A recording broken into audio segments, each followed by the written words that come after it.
हमारे यहाँ की संस्कृति है, अतिथि को देखकर कभी निराश नहीं हुआ जाता, बल्कि अतिथि को देखकर के प्रसन्न होते हैं, क्योंकि हमारे यहाँ पर अतिथि देवो भव, ये बॉलीवुड ने बड़ा विष घोल दिया, अतिथि तुम कब जाओगे। ये संस्कृति हमारे यहाँ की नहीं है। हम तो थोड़ा सुन लें, अरे हम आ रहे हैं, टेंशन में आ जाते हैं। ये हमारे यहाँ की संस्कृति।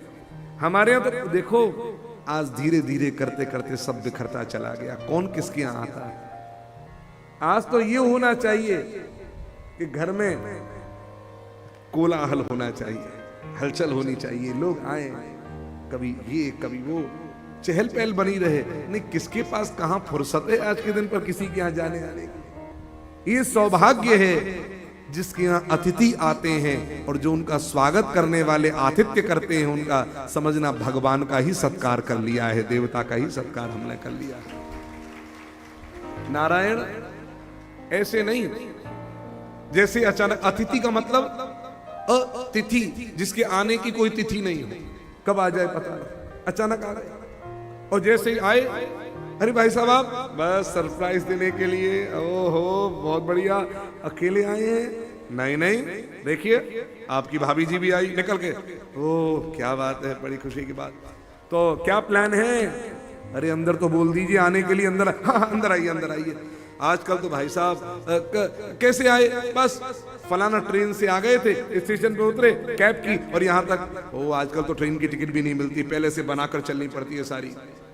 जाने की टिकट भी आपने बना करके रखी होगी, नहीं तो टिकट मिलती नहीं।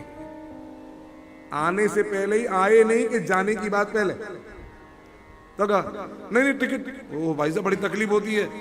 समझदार व्यक्ति तो टिकट पहले बनाकर चलता है। अब अगर न बनाए तो बेवकूफ, तो कहे हाँ हमने टिकट बनवा ली, वही तो भाई साहब टिकट तो बनवा के चलनी पड़ती है।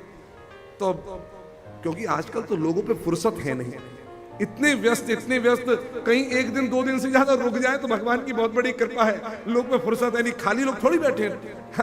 आप भाई साहब आई बड़ी कृपा करी, भाई साहब कब तक है, कम से कम 2-4 दिन, 5 दिन 10 दिन तो रुकिए। ये बोलते हुए ऊपर से, नहीं भाई साहब परसों जाना है। भाई साहब ये भी कोई बात होती है? अब परसों का, अब देखो भोजन हुआ दोपहर का, अब जैसे ही भोजन हुआ तुरंत अपने बेटे से कहा, भोजन करके हम उठें तो तुरंत पूछना शाम को क्या खाएंगे। पापा शाम का शाम को पूछ लेंगे। बेवकूफ, जितना कहूं उतना कर। भोजन करते उठेंगे, हाथ वाथ धोएंगे, पूछ लेना। ठीक खा लिया। खाने के बाद जैसे ही उठे, हाथ वाथ धोने लगे, बेटे ने कहा पापा शाम को क्या करना है? अरे भैया इतना पेट भर के तो खा लिया, राक्षस है शाम को भी खाएंगे। अब हम तो भैया पेट भरा, भाई साहब से पूछ लो। अब भाई साहब कहें शाम को खाएंगे तो राक्षस।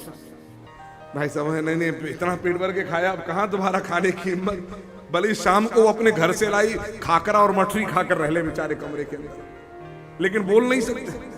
अब अगला दिन आया चलने का, भाई साहब हमको तो इतना कष्ट हो रहा है, आप 2-4 दिन रुकते, नौकर सामान निकालो बाहर, रुकते तो हमको और अच्छा लगता। नहीं नहीं फिर कभी आएंगे। भाई साहब तकलीफ सच बता ना, हमारा तो मन कर रोक ले, गाड़ी बुलवाओ, कैब। कितने बजे की ट्रेन है भाई साहब? 4 बजे की। 2:30 तो बज गया, कम से कम आधा घंटा 1 घंटा पहले पहुंच जाओ भाई साहब, वो ज्यादा बढ़िया रहता है। सच बता रहे हैं, आजकल ट्रैफिक का कोई पता नहीं रहता, जाम वाम का। लेकिन भाई साहब सच बताएं, आगे से ऐसे समय बता के मत आया करो, थोड़ा समय लेकर आया करो, सामान रखो गाड़ी में। अब बताओ दोबारा आएगा कभी? ये औपचारिकता का व्यवहार रह गया। अरे भैया जीवन वो हो कि भाग्य मनाओ। हमारे घर में देवता के रूप में स्वयं अतिथि आए, अतिथि के रूप में देवता ही स्वयं पधारे हैं, उनका सत्कार कर लिया।